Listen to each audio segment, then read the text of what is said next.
Welcome back, my fellow agents. It is I, your master of masked adventures, and a masked adventurer himself, X7, the host of Zenorama, the podcast of heroes and monsters. It is Thursday, which means live action television series review, which is today a new one. We're going to start by reviewing the 26 episodes of the Green Hornet plus two, and that is the crossover episode with the great Batman television series. I'm not going to tell you when that's going to occur, but sometime it'll just pop up. Be that as it may, please like, share, subscribe, and leave a comment. We'd really appreciate it. The cats get lots of comments. My podcast review, my television reviews, not so much, but I'd like to see that changed. We are on our 439th episode, and we are roughly about 25 members away from, or 25 subscribers, pardon me, away from 500. Let's get there together. All right, having said that, let's start with this first two episodes of the... Another challenge for the Green Hornet. His aide, Cato, and their rolling arsenal, the Black Beauty.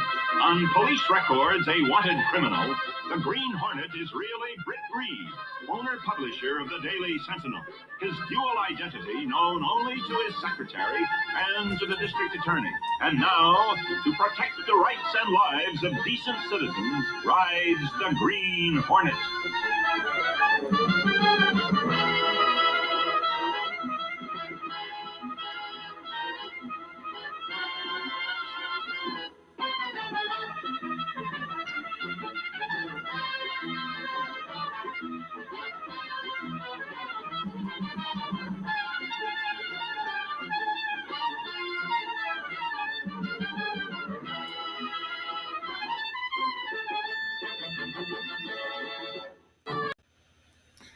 Okay, after that electric opening, the first episode aired on, what channel was this on? ABC, of course, because it was a response to the huge and unexpected success of Batman. William Dozier, the producer, looked around to see if he could find another one and came across the Green Hornet, who is, of course, Britt Reed, the grandnephew of the Lone Ranger. Just saying.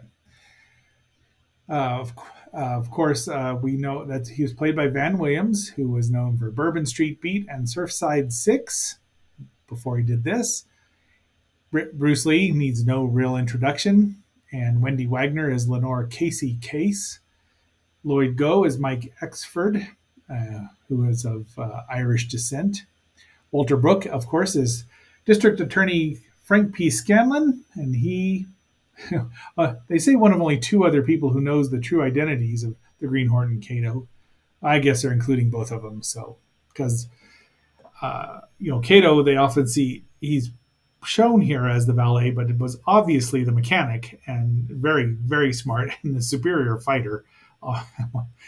William Dozier, the producer, is also the narrator. He breathlessly narrated Batman as well, so that voice is very, very familiar to all of us. This first episode that was aired September 9th, 1966. I don't know what the ratings were. Sadly, it was going to be a hard sell to begin with because Batman was so unexpected and is a comedy. This is not a comedy. But the Silent Gun, we start with a funeral. There you go. And boy, these are some big old pictures. This show is not available, sadly, on Blu-ray or DVD, which is a mystery to me, given how popular both Bruce Lee and Batman are. Go figure. So here's the introduction. There's Casey. Wow. And so some of you can find them on the Internet Archive, and they're from the sci-fi collection, so they're edited down about 3 minutes. Taken out of it. At least my copies are mostly complete. There's Scanlon. They have a secure line. There's Mike Axford, who hates the Green Hornet because he's such an evil bad guy. And that's a running joke in the whole thing. He gets saved by the Green Hornet a lot, and his boss is the Green Hornet. So the actors are all quite good. I mean, it's a very standard adventure movie. This could have been, if they'd taken their masks off and just ran around at night beating up people, it would have worked just as well almost. Green Hornet's presented as a bad guy, or presents himself as a bad guy, and calls Kato Kato the entire time, even though Kato is also known to be Britt Reed's, I don't want to say manservant, but whatever he is. I don't know. What do they call a partner? Valet and partner. So let's just call him partner because it's what he was. So how they didn't put that together, of course, how they didn't put Batman and Robin together is beyond me either. But the vagaries of television and comic books from up till 1990.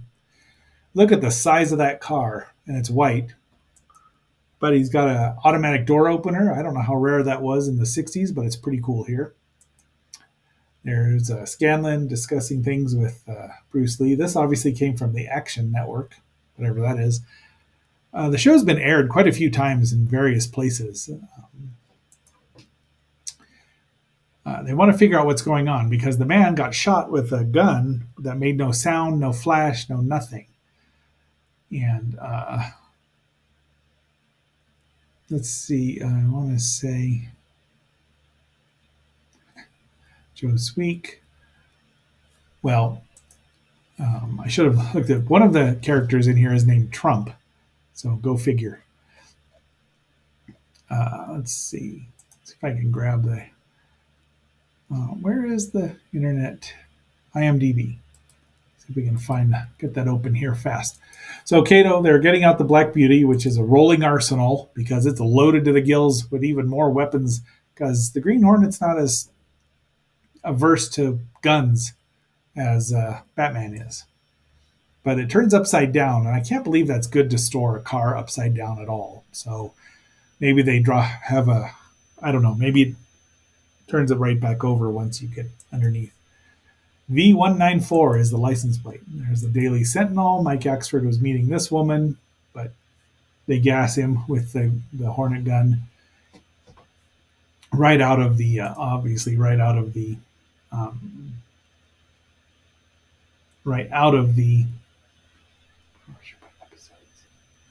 there we go. Right out of the radio show. It began as a radio show due to the success of the Lone Ranger. Fran Stryker created both. Unaired pilot. Let's open this up here and we'll see if. So the mask there is form-fitting. They, molded them to their both characters' faces. Kato, of course, was Japanese at first when created, and then was turned to Korean in the movie serials, and now he's Chinese. So he's got quite the history there. He's remained Chinese thanks to Bruce Lee forever and a day. I'm looking here to see if they say, Al Trump. Yes, Trump is the bad guy in here. What a surprise. So he gives her $4,000 instead of the $2,000 Mike Axford had promised her. And out they go. They go after Trump and they go after the other guy who we can't see which one it is. Dan Carley, maybe? I don't know. It's really hard to get the fight. They really don't showcase Bruce Lee here early enough or often enough in his kung fu. But I mean, I can see there's nothing like him on television. The show could have been a hit had they done it a little differently, I think. Because mostly it was him beating up villains, like gangsters and mobsters and the like. Had they been able to incorporate some other things, which they did a few times, maybe a couple of costume villains, they probably wanted it to be the anti-Batman because there's no animated. I mean, Bruce Lee would hit you hard enough that animated words would show up. And I'm really quite sure that he was giving Van Williams pointers about fighting. There's our ugly, ugly villain named Trump.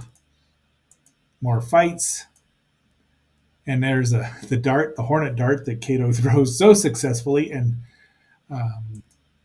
Look at that thing. I mean, right into people. They have no qualms about slightly injuring people, if not worse. They go back and tell Scanlan, and he's got a detector because Kato is following him because they know it's going to be a double cross to get this silent gun. But the cops are after the Black Beauty. There's the silent gun. So you know what they're planning. But so does the Green Hornet. He's not an idiot. He may not be a detective like Batman, but he's not stupid. Off they go. They do. The Hornet does the old throw something to distract him because criminals are a cowardly, superstitious lot and kind of stupid for being as smart as they could be. Kato shows up in the nick of time, and the rolling arsenal blasts the doors open. I mean, rockets and everything. I don't think the Batmobile had offensive rockets.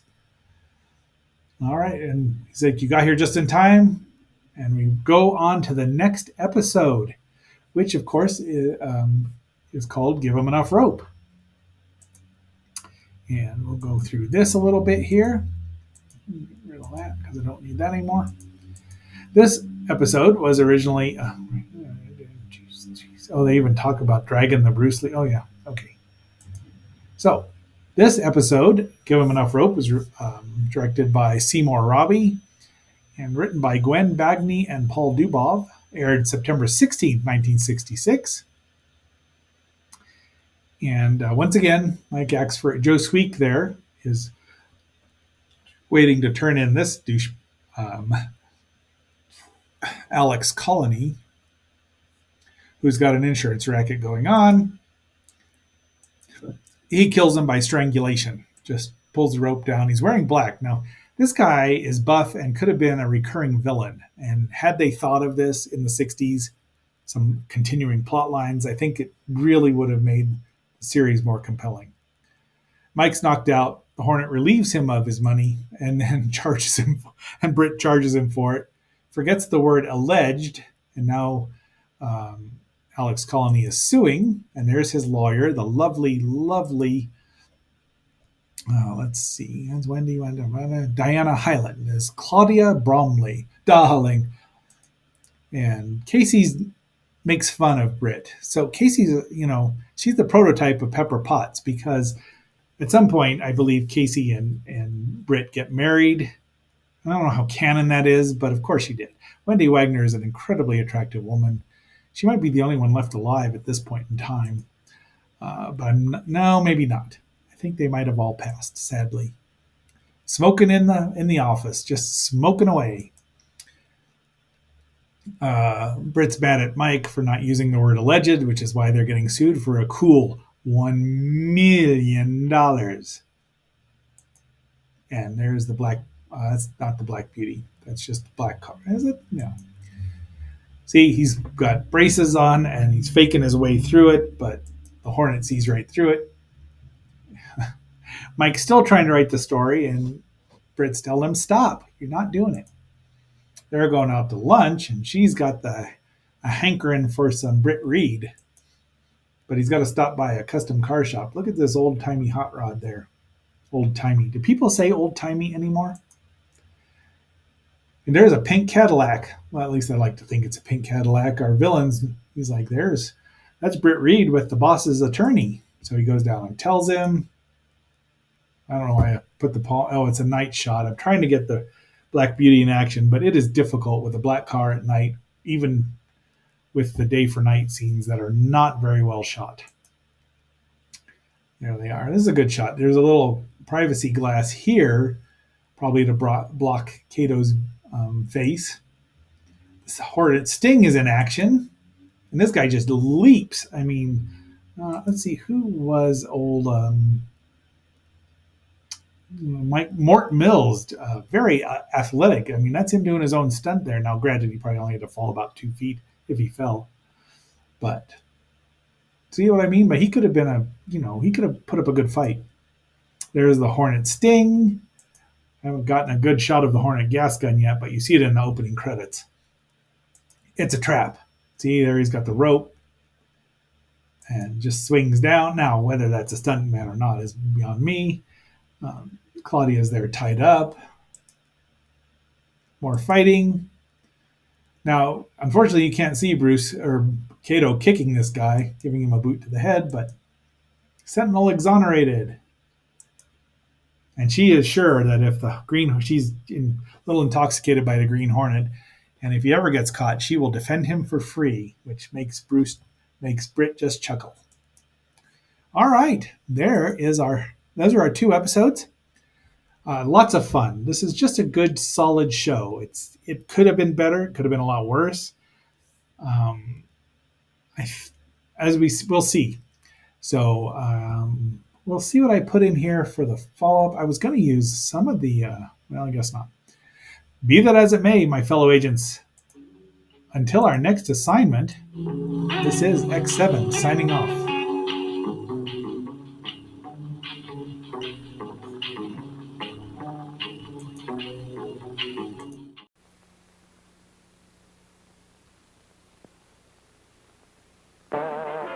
Kato strikes with the deadly art of Gung Fu.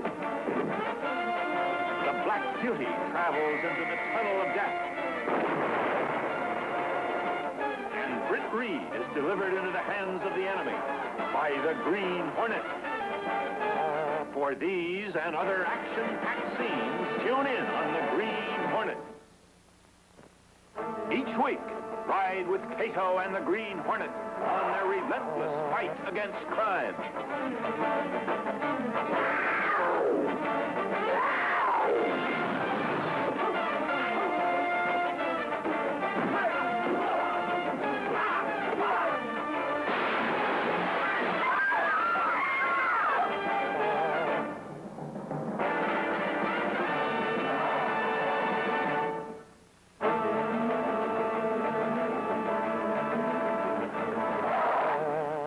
Beauty withstands a hail of bullets and spits back. A laser beam becomes a killer's weapon. The Green Hornet duels with death from the sky. For these and other action-packed scenes, tune in to the Green Hornet. 7:30 will start Friday's buzzing with the Green Hornets. That legendary nemesis of crime with his loyal companion Kato thrilled most of us as kids in one of radio's longest runs. Let's push this aside, Kato, and go through. I'm with you, boss.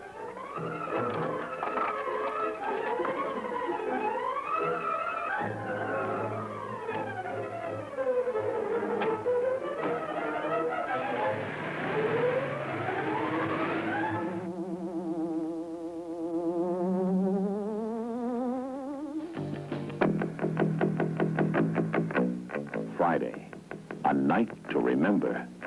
The Green Hornet.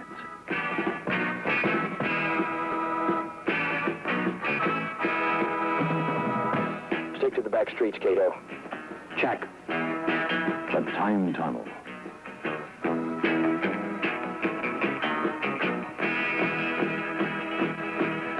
The Milton Berle Show.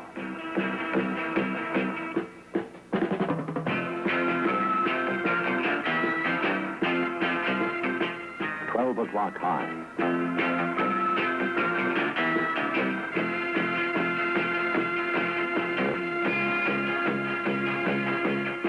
Friday, one of 7 nights to remember. A season you won't forget. All in color. On ABC.